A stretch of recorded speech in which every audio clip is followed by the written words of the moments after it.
9:10, los reclusos de las cárceles gallegas van a recibir el tratamiento contra la hepatitis C.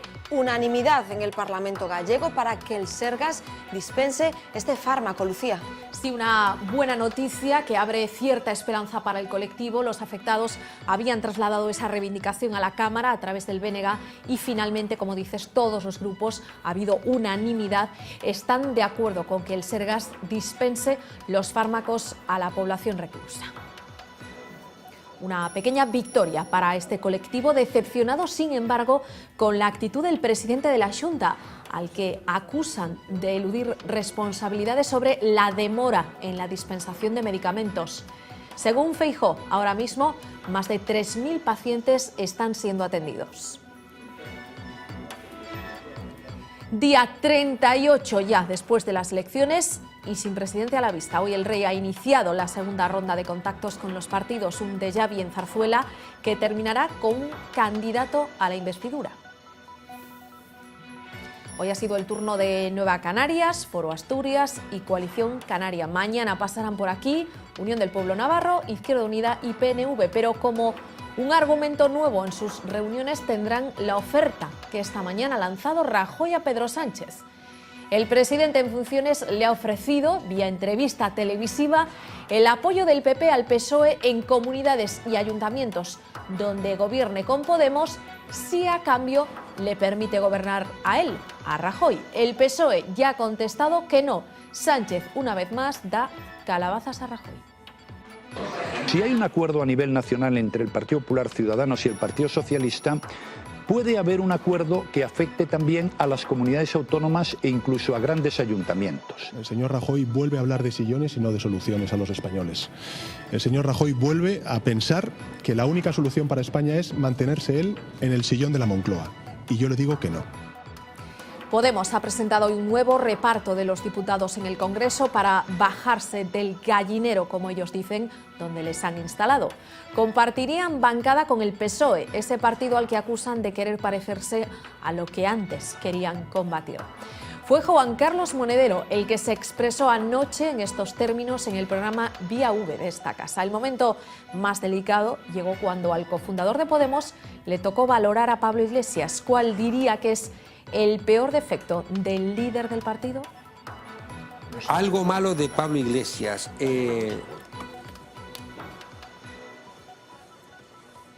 La soberbia intelectual.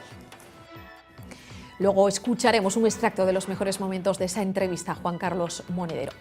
La tensión de la negociación en Madrid se ha dejado sentir en el Parlamento de Galicia. Tras la marcha de Yolanda Díaz al Congreso, Antón Sánchez se ha estrenado como portavoz de AGE.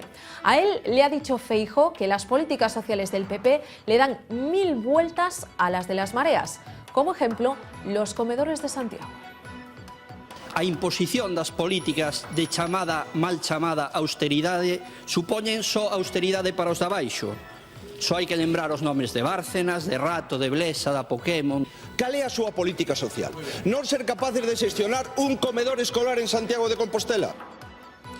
En Avilés, Asturias, un hombre de 47 años ha sido detenido como presunto autor de la muerte a golpes de su mujer. La fallecida, de la misma edad, no había presentado denuncias previas. Un nuevo capítulo de violencia que se suma al horrible desenlace de otro caso, el de Vitoria. El músico sevillano que arrojó por la ventana a un bebé de 17 meses ha ingresado esta tarde en una prisión de Álava. La Fiscalía le imputa un delito consumado de asesinato por la muerte de la niña y otro de asesinato en grado de tentativa por las lesiones causadas a la madre de la criatura. Todavía se está a la espera del resultado de la investigación para determinar si además se le acusa de otro delito, de presuntos abusos sexuales a la menor. El otro día, un tremendo incendio devoraba una planta de gulas en Salceda de Caselas. Hoy el fuego se ha cebado con una fábrica de piensos Copagro en el concello de Valdoviño. Bomberos de Ferrol y GES de Mugardos han trabajado durante toda la mañana para extinguir las llamas en el interior de la nave. Y otro incendio, se cree que intencionado, dejó así esta ambulancia aparcada en el centro del municipio coruñés de Cambre. El fuego se inició tras una fuerte explosión que alertó a los vecinos, testigos de las llamas. Aseguran que eran muy grandes y que temieron que llegasen incluso a sus viviendas.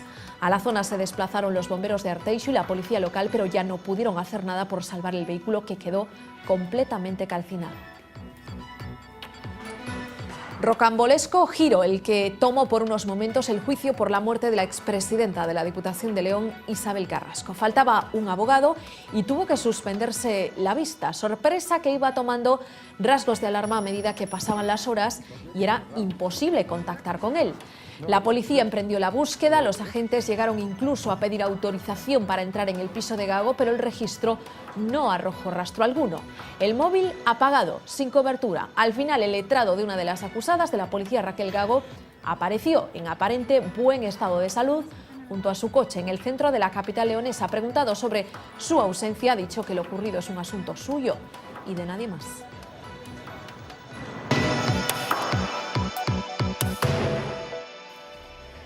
Unanimidad en el Parlamento gallego para que el Sergas dispense el tratamiento de hepatitis C a los reclusos en Galicia. De este modo, y en contra de lo que había hecho hasta el momento, el PP apoyó esta reivindicación que el colectivo de afectados trasladó a la Cámara a través del BNG.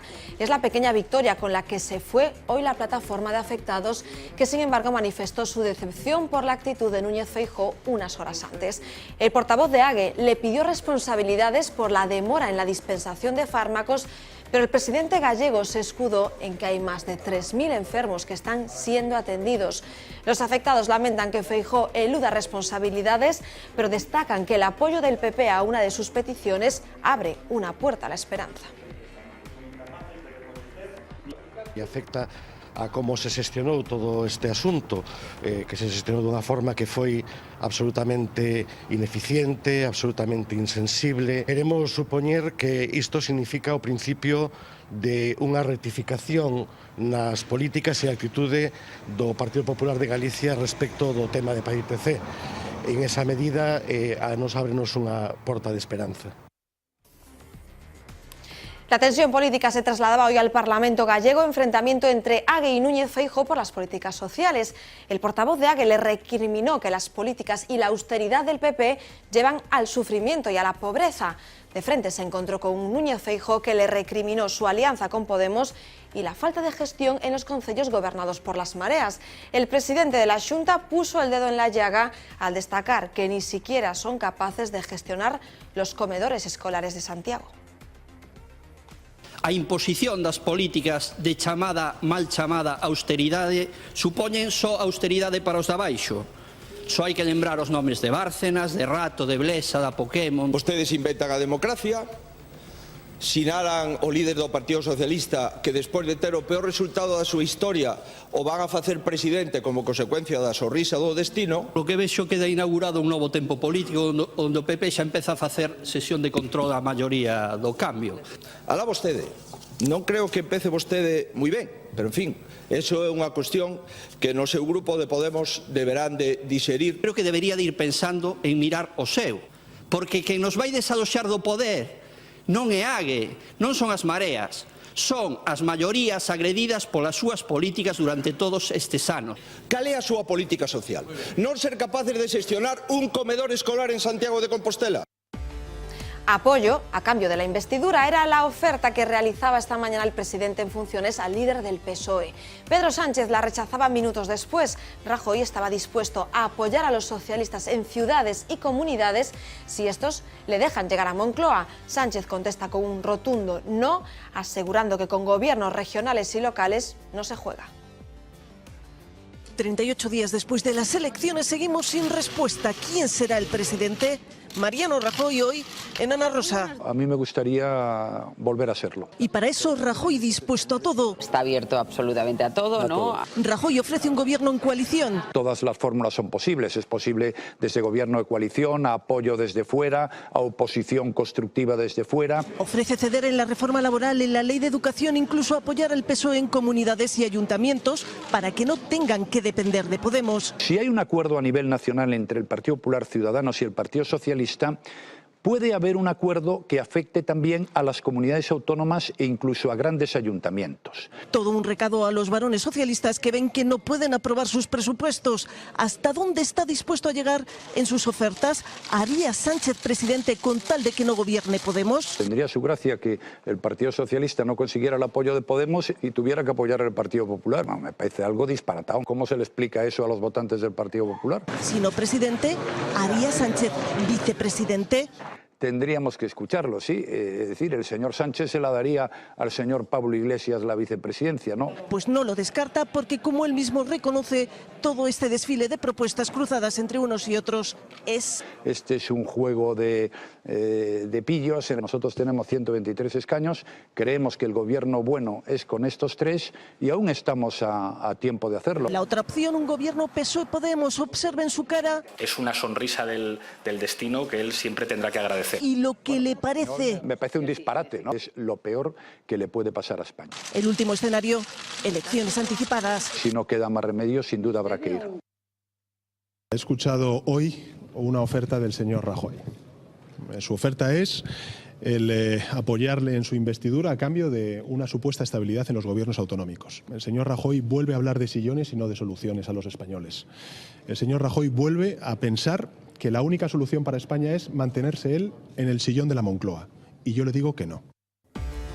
Por Zarzuela han empezado a desfilar de nuevo los representantes de los grupos políticos. Este miércoles el turno ha sido para Nueva Canarias, Foro Asturias y Coalición Canaria. Ronda que va a terminar el día 2 con Sánchez y Rajoy, que no terminan de ponerse de acuerdo, como tampoco Podemos con los socialistas. La política de pactos en Ferraz está ocasionando no pocas grietas internas. Pedro Sánchez no admite presiones de nadie, aunque ese nadie se llame Felipe González. Sánchez rotundo, no piensa pactar nada con el PP. Argumento de peso, la corrupción. Yo nunca diré que el Partido Popular es un partido corrupto. Nunca lo voy a decir. Pero sí también voy a decir que el hedor empieza a ser insoportable. El partido de la Gürtel, el partido de la corrupción de Valencia, el partido de la corrupción en Castilla-La Mancha, el partido de los recortes, de la reforma laboral, el partido de Bárcenas, no creo que haya ningún argumento para que el Partido Socialista lo apoye por activa o por pasiva. Es la respuesta a un Felipe González al que nunca le ha gustado Podemos. Que cobraban para asesorar al gobierno chavista y madurista. Los de Iglesias le piden que se jubile. Tanto en el deporte como en la política creo que hay que saber retirarse a tiempo. Y ya hablan de brecha en el PSOE. Lo que llevo diciendo desde hace mucho tiempo Felipe González, que es una gran coalición para que nada cambie. Creo que no está en sintonía con lo que querrían incluso posiblemente muchos de los votantes del Partido Socialista. Esa brecha puede que se evidencie el sábado en el Comité Federal. De momento Susana Díaz calla, mientras Sánchez sigue tanteando en su propia casa. Por Ferraz siguen pasando uno a uno los varones socialistas. Juan Carlos Monedero, fundador de Podemos, pasaba ayer por el plato de Vía V y no dejaba de tocar ninguno de los frentes que la formación tiene abiertos en la política nacional. Las posibilidades de entendimiento con el PSOE, la polémica por el grupo parlamentario de En Marea o las últimas contradicciones con el secretario general en Galicia fueron abordadas anoche por uno de los pesos pesados de Podemos, además en esta casa. El Partido Socialista ha hecho unas ofertas electorales de primacía de lo social que estamos dispuestos a creerlas. Creemos que es una garantía esencial que proporcionalmente formemos parte de ese gobierno. No es bueno que haya otra vez elecciones. ¿Cuántos diputados tiene Podemos en el Congreso? Pues yo creo que tendremos ahora mismo 65. ¿Podría haber un partido estrictamente en una coalición electoral en Galicia? ¿Por qué quieres ya plantearlo como una cosa cerrada que lo único que busca es una especie de titular para decir se ha desautorizado, no se ha desautorizado? Y ahí también hay una cosa que yo creo que ha apuntado Breogán y que tiene su razón, y es que las bases de Podemos querrían haber tenido muchísima más participación en todo el proceso, incluida la campaña electoral. Algo malo de Pablo Iglesias.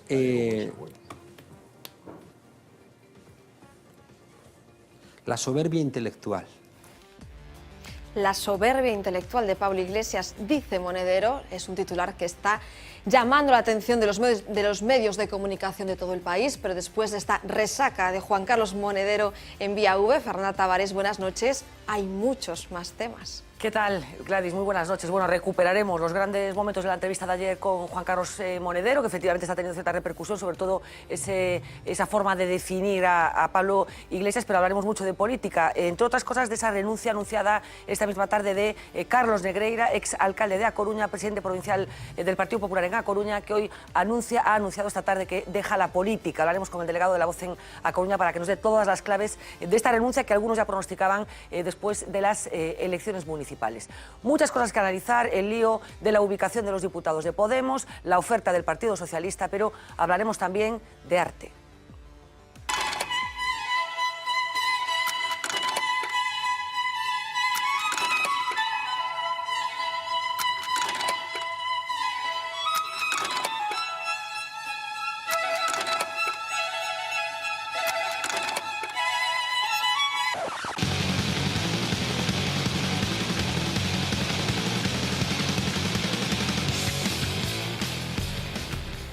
El hombre que lanzaba a un bebé de 17 meses por la ventana ha ingresado finalmente en la cárcel de Álava y no un psiquiátrico. La Fiscalía le imputa un delito consumado de asesinato por la muerte de la niña y otro de asesinato en grado de tentativa por las lesiones causadas a la madre.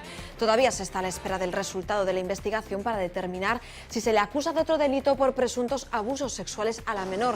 La asociación Clara Campoamor pide para la pareja sentimental de la madre de la criatura la prisión permanente revisable en aplicación de la última reforma penal, el equivalente a la cadena perpetua. Hoy, en el lugar de los hechos, veíamos un improvisado altar en recuerdo de la pequeña Alicia. Según datos hechos públicos este miércoles por la policía, durante 2015, 11.000 menores sufrieron algún tipo de delito. El número de víctimas de abusos sexuales y violencia entre este colectivo ha subido un 10%. Y otro informe del día señala que 1 de cada 5 españoles bebe alcohol en exceso. 1 de cada 4 lo consume más de una vez por semana y casi el 80% no tiene conciencia de hacerlo. Y lo que es peor, del peligro que eso supone para su salud. Según los especialistas, la baja percepción sobre la cantidad que se ingiere favorece la adicción. Los hombres beben más que las mujeres, aunque cada vez la diferencia entre ambos sexos es menor. El grupo de edad con mayor consumo de alcohol está entre los 18 y los 25 años. Médicos y expertos en alcoholismo alertan sobre las consecuencias físicas y mentales y piden que se regule como el tabaco.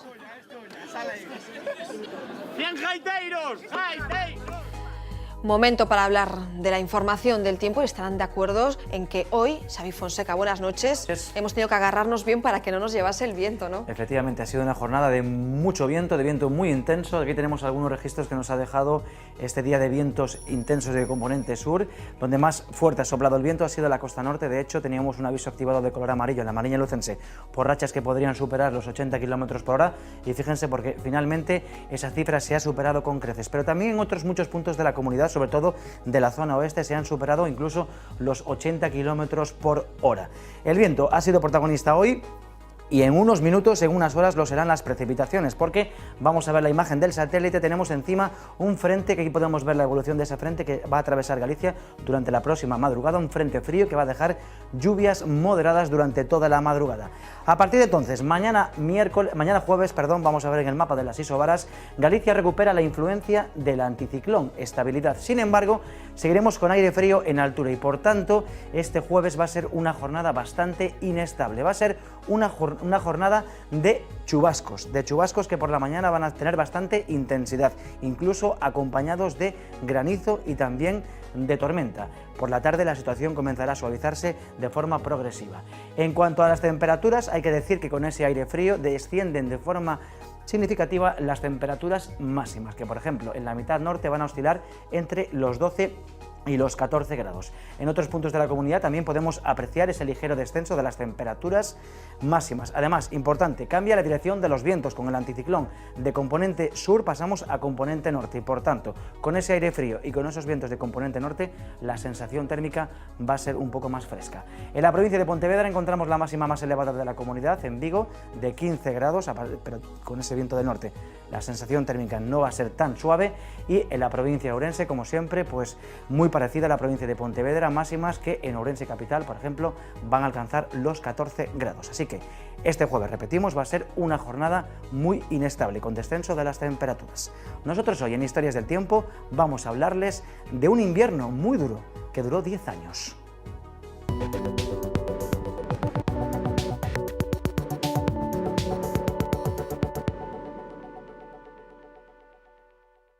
En los textos hallados de un destacado historiador bizantino, Procorio de Cesarea, aparece una descripción de lo sucedido en el año 536. El sol emitía su luz sin brillo, como la luna. Parecía como un eclipse, ya que los rayos solares no eran claros, al menos no como los que acostumbra dar. Así relató lo que acabaría siendo el famoso invierno interminable, que duró 10 años. Una estación que ha sido retratada en la famosa serie de televisión Juego de Tronos, en la que los inviernos parecen no tener fin. Deberíamos regresar al Castillo Negro, y cuando deje de nevar... Me retiré de desembarco del rey, Ser Davos. Si me retiro de nuevo, me llamarán el rey que huyó. Majestad... Se acerca el invierno. No es solo el lema de los Stark, es un hecho. Si regresamos al Castillo Negro, invernaríamos en el Castillo Negro. Y quién sabe cuántos años durará este invierno. Aquel largo periodo de bajas temperaturas que afectó especialmente al hemisferio norte trajo consigo hambrunas, guerras y enfermedades. Quizá por ello, a lo largo de los siglos, la ciencia ha tratado de saber qué provocó exactamente el enfriamiento a corto plazo más grave de los últimos 2000 años según los registros. Existen varias formas de estudiar el clima del pasado. Una, por ejemplo, es analizar los anillos de los árboles, una técnica que se conoce como dendrocronología y que ha permitido en algunos casos analizar las condiciones climáticas de hace 10.000 años. Otro mecanismo que permite viajar en el tiempo es el hielo de los polos, que puede llegar a tener hasta 5 kilómetros de grosor.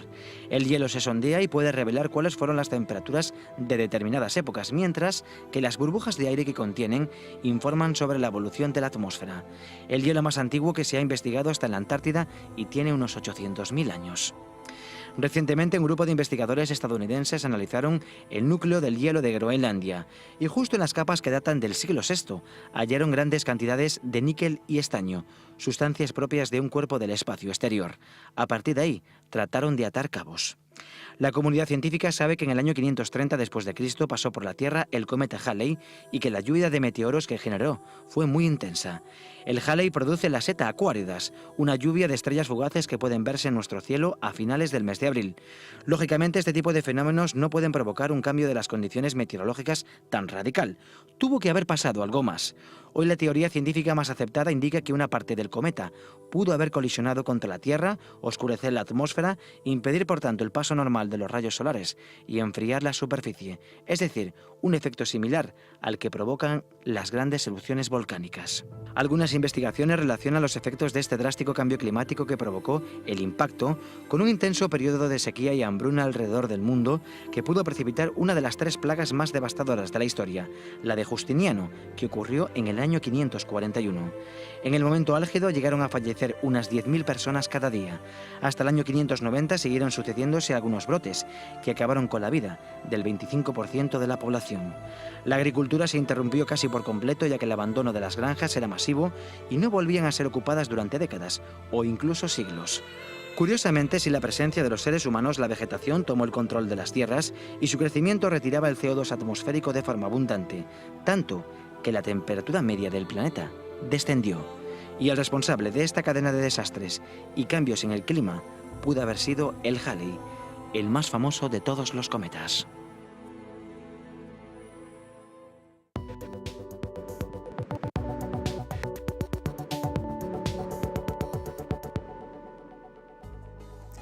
Hoy queremos despedirnos con un experimento muy curioso. Un científico se ha jugado la vida para mostrar las leyes de la física. Este hombre que están viendo se llama Andreas Wall y es un conocido físico y divulgador noruego que se ha sumergido en una piscina frente a un fusil de asalto también sumergido bajo el agua y que estaba situado a tan solo 3 metros. El objetivo de este experimento era responder a la pregunta: ¿qué distancia recorre una bala cuando se dispara bajo el agua? Vean lo que sucedió.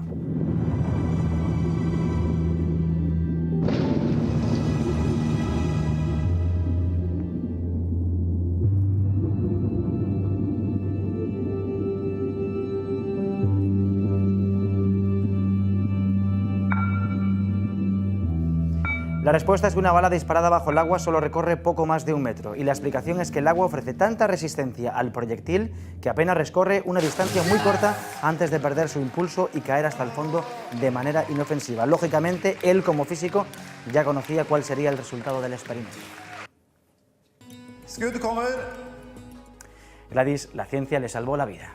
Y eso sí que es echarle valor, además. Gracias, Xavi, hasta mañana. Hasta mañana. Nosotros les vamos a mostrar ahora una nueva iniciativa. Seguro que los compostelanos no han olvidado el proyecto Apadrina un bache, aquello que empezó en el año 2010 de la mano de los compañeros de La Voz de Galicia en Santiago. Vuelve ahora, recién estrenado este 2016. No se llama igual, pero la idea es la misma: denunciar con humor esos agujeros en el firme que forman parte de nuestro día a día. Esto es Santiago de Compostela, con sus monumentos, sus parques, sus peregrinos y esa lluvia que hace la piedra más bonita y los baches más profundos, porque sí, hace muchos años que Compostela sufre este mal. El concello asegura que afrontará el problema en condiciones cuando se aprueben los presupuestos. De momento, tras las últimas lluvias, actúa por vía urgente donde hai peligro. Eu creo que o problema vai máis alá dun rebacheado, o problema estructural. As visitas que estamos a facer aos barrios, bueno, pois estamos a toparnos con demandas nese sentido que van máis alá, por decirlo de alguna maneira, dun lifting. Estamos en la Plaza de Galicia, es una de las zonas con más tráfico de Santiago. Los conductores, pero también los peatones, notan especialmente la presencia de los baches. No es para menos, sobre todo viendo las dimensiones de alguno. Y más de lo mismo en las calles del entorno. O primeiro que habría que facer é na propia cidade as reparacións que sean necesarias. Máis tarde, pois, facer tamén algo no rural. Veo muy mal que no se rematen cuando se hacen calles nuevas, que las alcantarillas no queden al nivel. Después empiezan por ahí los desgastes. Y por aquí cuando cruzas los pasos de peatones ves también que hay que ir con mucho cuidado. Si te veras a escoller un bache, cal escollerías? Pois cerca da miña casa, cerca do Sar. Pues hasta Sar hemos venido para comprobar el estado del firme. Efectivamente hay muchos baches, aunque de momento no se notan demasiado porque no llueve. En unas horas, cuando caiga el agua, baches como este serán especialmente evidentes. A la vista, porque dentro del coche, para notarlo, no hace falta que llueva. Y así en gran parte del callejero compostelano. En nuestro recorrido por la ciudad nos paramos aquí en el entorno de San Caetano, un lugar especialmente complicado para los conductores porque está lleno de baches.